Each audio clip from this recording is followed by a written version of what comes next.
Hello mga friend, good morning po sa inyong lahat. Papakita ko po sa inyo yung dala ko na galing sa Leyte. Ayan, hinog na yung aking tundan mga friend. Tapos yan, ang lalaki. Ayan, hindi pa siya hinog. Tapos mga papaya.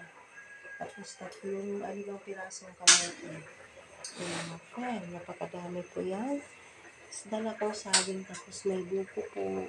Tinanggalan ng balat para hindi siya masyadong mabigat.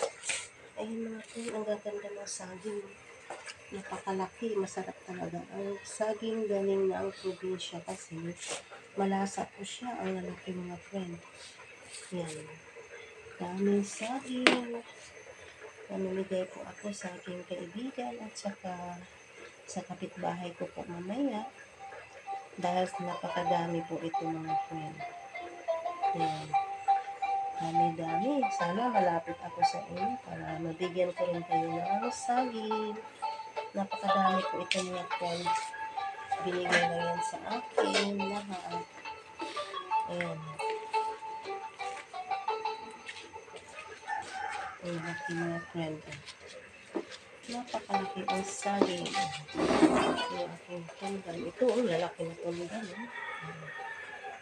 Tapos papaya. Mega shout out po sa lahat ng mga viewers ko. Maraming salamat sa lahat na support niyo sa channel ko. Love you all. Thanks for watching. Bye bye.